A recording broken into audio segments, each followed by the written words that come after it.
A question was asked from a subscriber of mine to talk on how we have been surviving as an immigrant family here in Belgium. So in today's video, I will be sharing with you guys how we have been surviving as an immigrant family of 5 here in Belgium, how we have been able to manage our income and to save, and the strategies that we use that has been working for us. So without wasting so much time, let's dive into this video.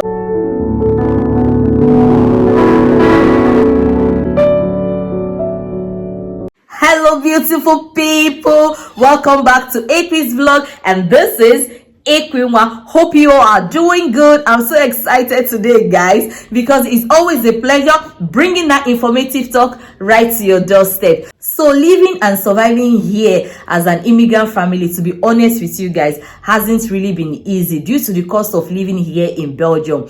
So when we noticed that we've been spending more of our income than it should be, we decided to strategize and figure it out. And after we did, we have finally become financially stabilized. So what we did first was to make a budget plan. A budget plan is a plan on how to spend and save your income, if you know, because here in Belgium, you know, or in any other European countries, the bills needs to be paid. So we have to make a list of the bills that we pay every month, because we have bills we pay monthly, we have the ones we pay every 3 months, we have the ones we pay every year, so yearly ones. So it depends on how you want your bills to be paid. There are some bills you can decide if you want it to be paid monthly, yearly, but there are some bills that it is mandatory to be paid monthly, like your house rent, your water bills, electricity, and so on, school fees. If you have kids, you need to pay them monthly. What we did was we made a list. So after making that list, we wrote out all the bills that we pay every month. We wrote them down. Then we know that, okay, we calculated the total.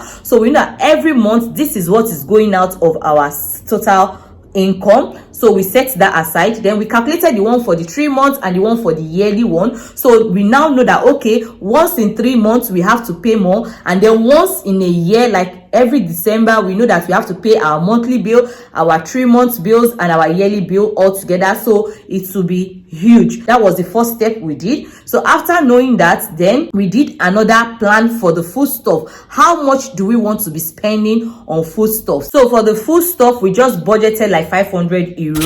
It doesn't mean that we spend all those 500 euros every month. It depends, you know, because when you go to an African stores, there are times you can spend 200 euros at a go, or you go to a grocery store, maybe you do 2 or 3 different groceries at a time. You can as well spend up to 200 or 250 euros at a go. And African stores, we don't do shopping every month for African stores. So there are times too we don't spend up to that 500 euros, and there are times we spend above that, but not so much. But we just made it a random cost for the foodstuffs to be on a safer side. So that is that about the foodstuffs. So after we have made our first budget plan, and then we now know how much we'll be spending on foodstuffs and how much we'll be paying on bills, we now move down to the savings. For the savings, we decided to divide our money into 3 parts, and I'm going to explain to you guys why. So for the first savings, that is definitely our huge savings. So that is where we save in part of our monthly income into for future investment. So we decided on how much that will be going into that savings. Then for the other 2 savings, we had to come about another plan, which is called the scale of preference. For the economic students, you know what I mean. So we had to call the second savings our demand savings, and the third savings our want savings. So for the demand savings, we put just a little token of our income as well into that savings every month. So we use that money for kids' school activities, like their outdoor school activities, like school materials, eating in school, and what have you. That is where the money is being gotten from. And then when it comes to clothing as well, that is also where we get the money from to buy clothes for the kids and for us as well. So another thing again I do is that I make sure that when I want to buy clothes, I buy them during sales period, because it's much cheaper, guys. You'll be able to save more if you buy during the sales period than buying during the normal period. Though I don't buy all the time during the sales period, to be honest, but most of the time I try to buy their clothes during the sales period. And another thing I do again is that when I want to buy them clothes, I buy a year older or 2 years older than them, because you know, as kids they grow very quickly and they outgrow their clothes, their shoes very fast. That is another strategy that I use in buying clothes for my kids, so at least they can wear it for 2 or 3 years before I'll buy another one. Unless if it runs out in between those, before it gets to 2 or 3 years, then I'll buy them another one. If not, they can wear it for 2 years max, and then I have to change their clothes. Or if it gets smaller quickly, then I'll buy another one for them. And then when it comes to their shoes as well, I always try to buy their exact shoe, because I can't buy 2 years ahead shoe for them. They won't be able to wear, because it will be falling off. So I always, for the shoes, I always buy their sizes, or I buy a year older that I know that okay, it can fit them. Because like me, I use 39, I use 40. So for my kids too, they can be using 35 and using 34 as well. Then can wear it for 2 years if that be the case. Or if not, the next year I have to change their shoe for them. Or if they spoil it in between, I still have to get them another one. And another thing I do is that I always try to make sure I buy them quality things that can last them for long. Like for the school bags, I bought them in Primary 1. Like my daughter, she has been using her school bag since when she was in Primary 1. She's now in Primary 6. She's still using that school bag, and that school bag is still good. It's not torn. Nothing has happened to that school bag. The same to my boys as well. So that is one thing I do. And when I want to buy them shoes as well, I buy them quality shoes.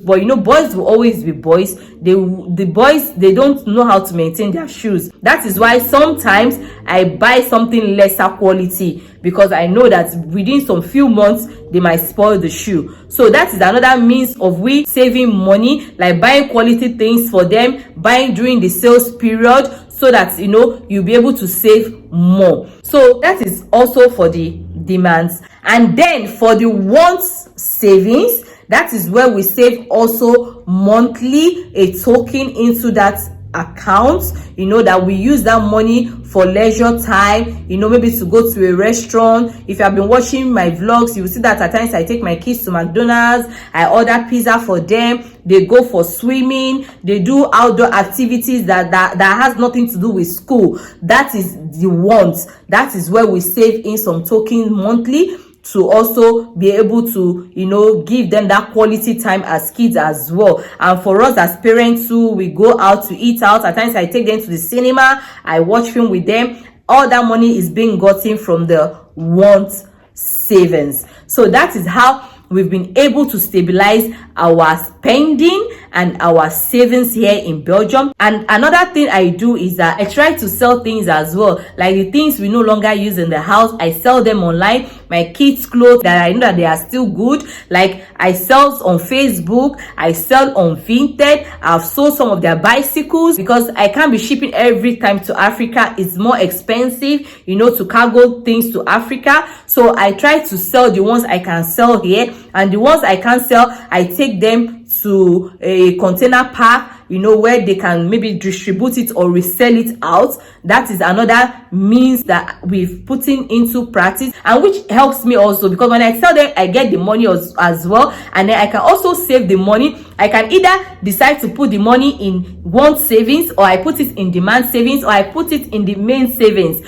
So that is how also we've been surviving here as a family. I try to buy my foodstuffs in bulk. If you have been watching my video, you'll see that I do my grocery, my monthly grocery. I go to African stores, I go to other stores, I buy them in bulk. It helps a lot too, so that as if within a month or two, I don't need to go to African stores to buy. But for the grocery stores, for Lidl, Aldi, those ones is monthly ones. Some of the things are monthly, some are not monthly. It depends how quickly it finishes in the house, then we have to go and buy. So those are the means of the ways we have always been trying to survive here, and we have been managing, and it has really been working for us, guys. And do not always go out to eat out. Try to cook in bulk. If you have been watching my video, like I have been saying, you will see that I cook as well in bulk. it helps me. I don't eat out often. At times 2-3 months, 6 months, I don't go out to eat outside.